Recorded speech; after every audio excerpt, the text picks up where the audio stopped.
बिल्कुल स्टार्टिंग से स्टार्ट करते हैं। स्टार्टिंग से बताओ भाई अपने बारे में। हाँ बिजनौर में स्कूलिंग हुई, स्कूलिंग हाँ, 5th तक बिजनौर में करी। 5th तक आई did my schooling in Bijnor, Bijnor में स्कूल का नाम क्या था फिर? Saint Mary school. अच्छा, Saint Mary's. So I did my schooling from there 6 class तक। तो हम्म।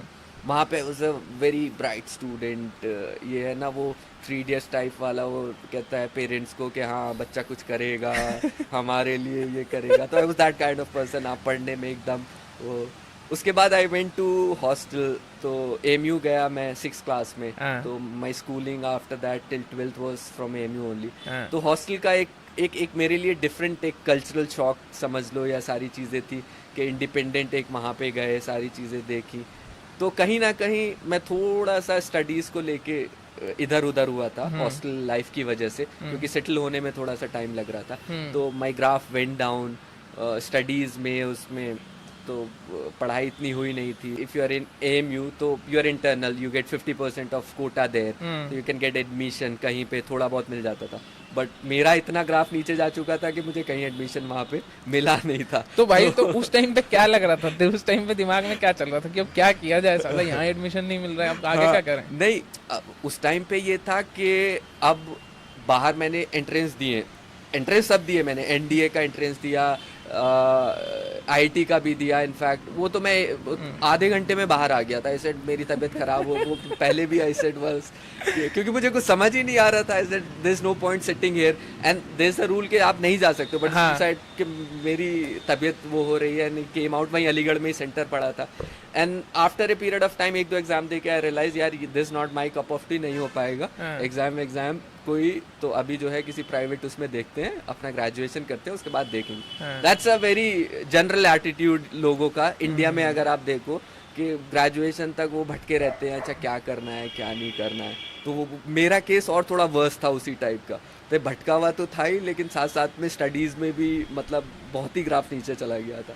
अच्छा। तो तो जब इंजीनियरिंग कर रहे थे तो कुछ दिमाग में था कि इंजीनियरिंग के बाद ये करना है कि? नहीं नहीं, कुछ नहीं, आई वाज कम्प्लीटली ब्लैंक। हाँ। मतलब मेरा था कि बस लाइफ धक्का दे रही है, उसी के साथ चलते रहो, टाइम अपना निकालते रहो। आई वाज मोर इनटू, मतलब मुझे ये था कि डिफरेंट चीज़ें एक्सप्लोर करनी है। हाँ। घूमना, ठीक है, कॉलेज में स्कूल में भी खूब फ्रेंड सर्किल बड़ा था, घूमना इधर उधर चीज़ें वो करनी। तो इसी सब में ज़्यादा लगे रहे, कॉलेज भी इसी तरीके से निकल गया।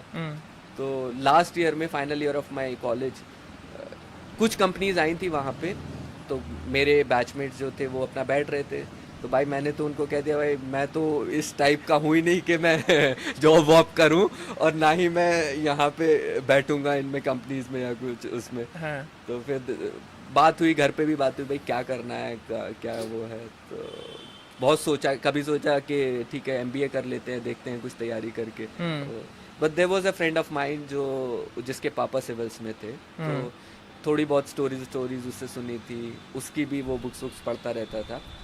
तो आई डिसाइडेड चलो लेट्स टेक अ रिस्क, कि उसके बाद 12 इंजीनियरिंग के बाद लेट्स डू समथिंग।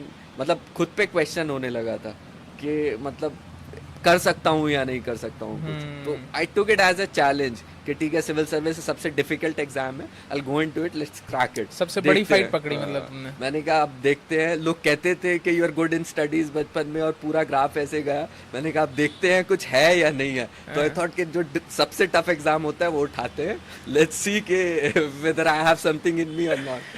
यार देखो, मतलब इंडिया में अभी भी ना सिविल्स का बहुत क्रेज है, और हर पेरेंट कोई भी हो, इफ यू टेल देम ना कि आप सिविल्स की तैयारी करें, तो आप कितने भी बेकार हो पढ़ाई में, कितने भी तो दिल फील कि हाँ अब लगता है बच्चा सीरियस हो रहा है, तो दिल सपोर्ट यू इन दैट। तो मैंने भी घर पे बताया पेरेंट्स को कि अच्छा, मैंने सिविल्स का यही था, एक तो मोस्ट डिफिकल्ट एग्जाम कहते थे। मैंने कहा चलो let's take it as a challenge, plus civils का कहेंगे तो I can get some time to think कि करना क्या है लाइफ के साथ, अभी कुछ पता नहीं चल रहा है इंजीनियरिंग के बाद। और पेरेंट्स को बताया तो दे सेड ठीक है, अब अगर करनी है तैयारी तो कर लो। बस मैंने एक बैग उठाया और सीधा उठा के राजेंद्र नगर। और तुमको पता नहीं था ना कि कहाँ रुकना है? कुछ नहीं तो ब्लाइंड, मतलब प्रॉपर ब्लाइंड खेल लिया तुमने। प्रॉपर एक्चुअली कोई ऐसा बैकग्राउंड था, I am a first generation bureaucrat, तो कोई ऐसा वो बैकग्राउंड नहीं था, ना ही कोई फ्रेंड सर्कल में ऐसा था जो सिविल्स का वो कर रहा है। तो राजेंद्र नगर का सुना था, तो पैक किया, हम वहाँ पहुँच गए। देन वहाँ पे एक पीजी वाले का ढूंढा, उसी के शॉप पे वो रखा अपना बैग वैग, उसने मुझे 2-3 पीजी दिखाए अपना, उसमें मैंने कहा भाई कोई सा भी दे दो, अभी तो मुझे रुकना है। तो मैंने एक पीजी लिया अपना, वहाँ पे रुके। तो उसके बाद 10-15 दिन मैं वहाँ पे रुका था। तो but I didn't get the feel वहाँ पे, वाइब क्योंकि नहीं आई। अब आप एज अ नोवाइस आप सीधा जाके एक उस हब में चले जाओ जहाँ चारों तरफ आपको बुक्स दिख रही हैं, न्यूज़पेपर्स दिख रहे हैं, और आपने मतलब आपका ना बैकग्राउंड है ना कुछ है, तो यू गेट फ्रस्ट्रेटेड कि करना क्या, कोई कुछ बोल रहा है, कोई कुछ बोल रहा है, किसी से पूछो वो कोई बात बताता है, किसी से पूछो कोई। तो आई थॉट यार यहाँ पे सरवाइव करना इज़ वेरी डिफिकल्ट, यहाँ नहीं हो पाएगा।